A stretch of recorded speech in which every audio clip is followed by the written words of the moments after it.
Hi Pisces, welcome to your August 2019 Astro Update. It's Rena here. So this is a month where there's a lot of energy in the 6th house as the month begins. Now the 6th house is the opposite house to the house that you rule, the 12th house. The 6th house deals with physical health and, just health in general. And in terms of like the theme of it or your own health, but healthcare, your health. The 6th house is work, your service to the world. So what you, how you provide your abilities and your energy in a way that benefits others. And so we call that, work, obviously, but it can be volunteer work too. And the 6th house is also how you organize your day. So they call it daily routines, and some people work 9 to 5 and they say, well, I don't have a daily routine. Well, yes, you do. Even though you may think that your day is just completely taken by somebody else's agenda. Maybe when you're trying to fit in times to do things, even during your lunch break or after your lunch break, you can meditate if you're looking for times to fit in certain activities, or walk or take a walk if you're looking to exercise, or before work, getting up earlier. So there's all kinds of things that can be reflected upon in order to improve your life that is connected to that 6th house. So the month starts out with the sun there.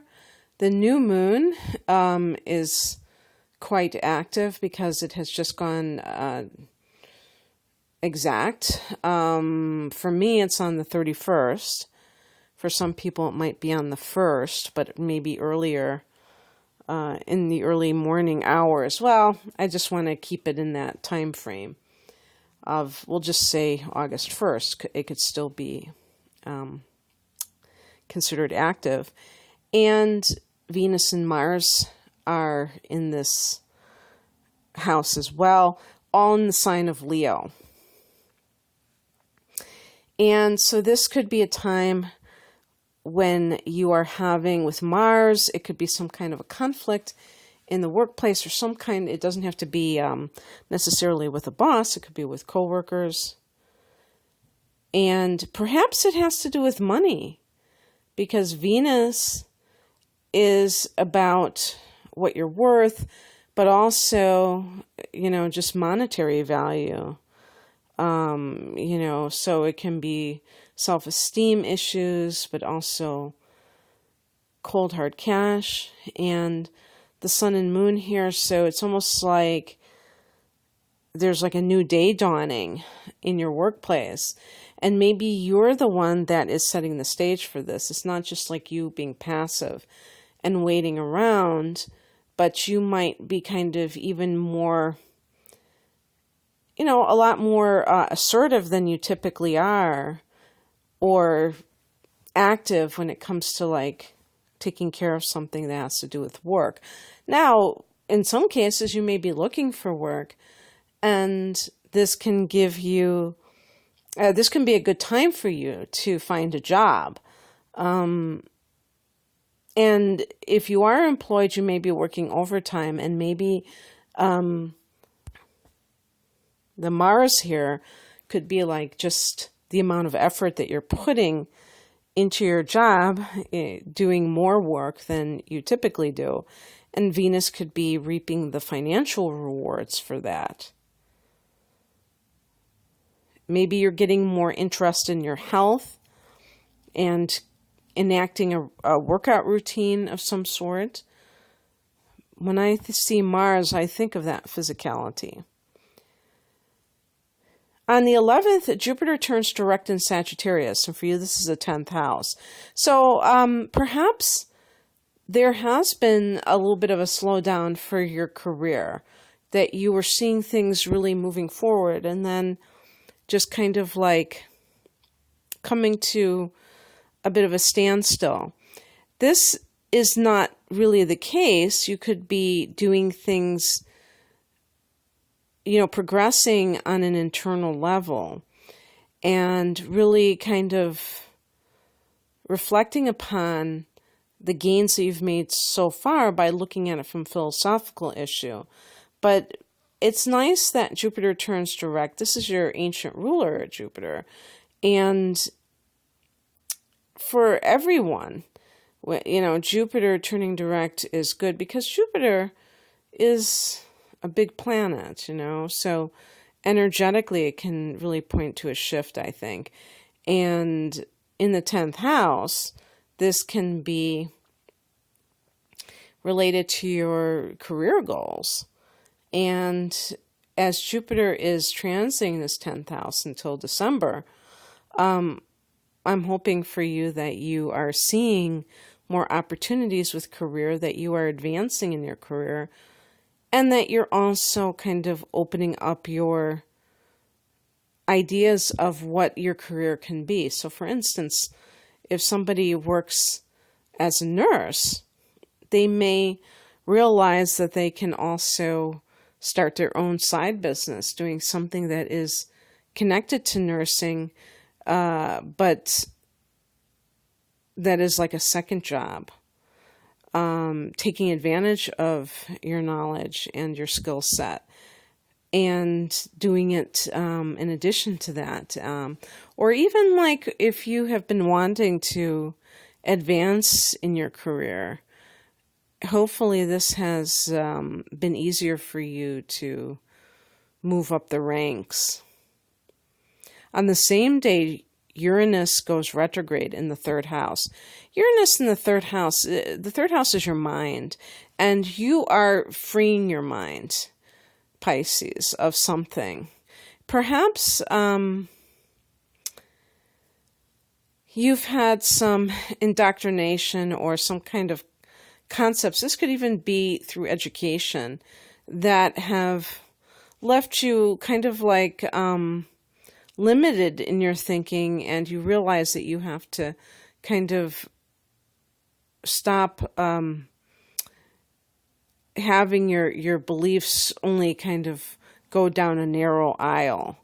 Uranus is about rebellion. It's about being a nonconformist.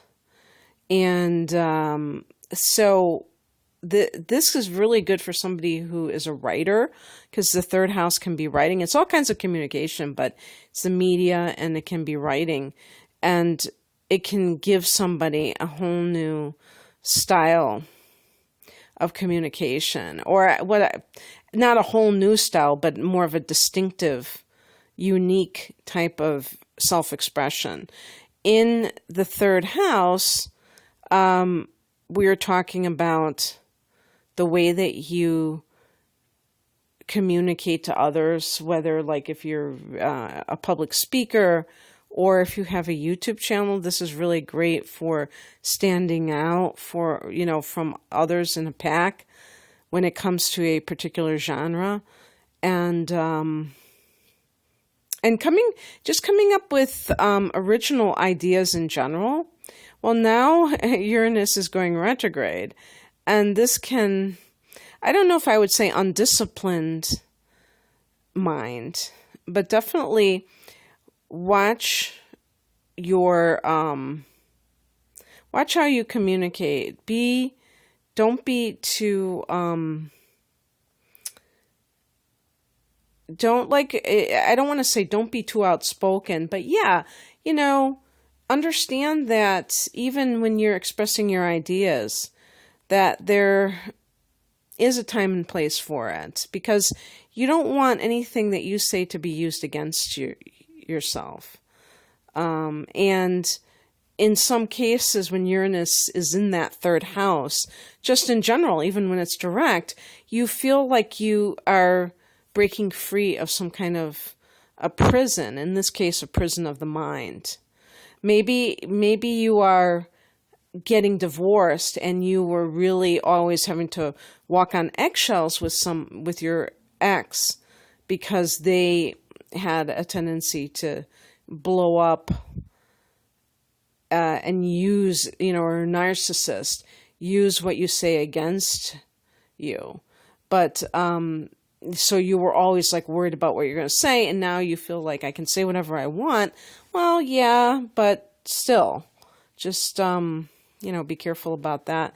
And Mercury, well, speaking of the ruler of the third house, but Mercury on the same day of the 11th goes back into Leo where it was when it retrograded. So that's the 6th house.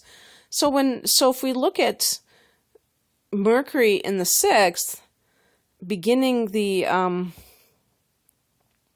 retrograde cycle back in July, it could have been that you were working for yourself and you've decided to maybe accept a job from somebody else, Sometimes the grass seems greener, and then you realize, well, this is more predictable and stable in terms of income, or perhaps you're doing both, but you are rethinking something in terms of a job that you had, because now that Mercury's back in that 6th house, whatever it was that you were kind of ruminating over is now resolved. And, something like that. Unless you have, this is kind of like a little bit random, but if you are somebody who was considering any kind of, I don't know, well, I'm not going to get into that because that might be a little bit confusing. But on the 15th, the full moon happens at 22 degrees of Aquarius, and this is the 12th house. So this is a house that you rule, and this is very psychic, and, so you could have prophetic dreams. This is a great time to quit bad habits. The 12th house can be addictions, but addictions are habitual patterns. Doesn't have to be substance abuse. It can be other things too. So this is a great time to just nip it in the bud. Actually, in reading the Farmer's Almanac, they were saying that Aquarius is, when the moon is in Aquarius, it's a great time to cut off bad habits, because again, because Uranus rules Aquarius, it deals with sudden breakthroughs and kind of shifts, and that ability to just cut something out is very apparent. And like I said, this is also a great time to have some kind of psychic connection. Although this can also be a great time to tie up loose ends, because this is the last house. On the 18th, we have the energy moving into Virgo, and the first planet is Mars. So Virgo is your opposite sign, and the house that the party is moving into is the 7th house. So Mars moves into the 7th on the 18th, and that can be a committed partnership. Has something come about that creates a conflict. However, it can also be spicing up your committed partnership. Mars can be the sex drive. It can be, so that sense of passion. Or even if you're with your partner and maybe you are doing things together, like exercising together. Because like I said, it's coming from that 6th house. So maybe you are doing a new exercise program and you decide that it will be more successful if you include your partner with it.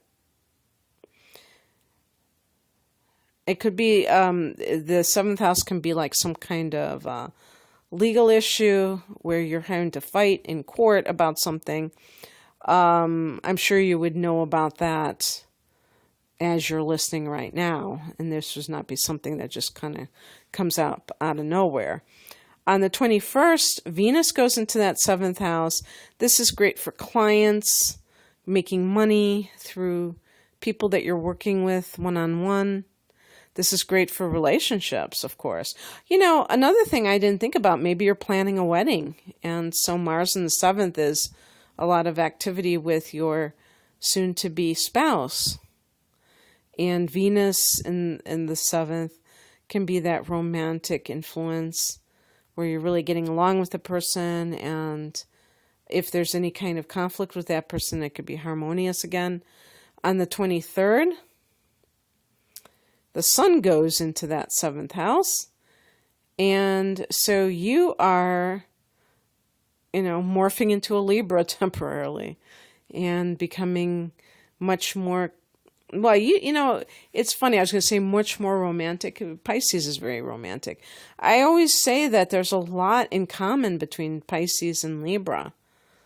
And one of the things is that love of love, and so also artistic pursuits.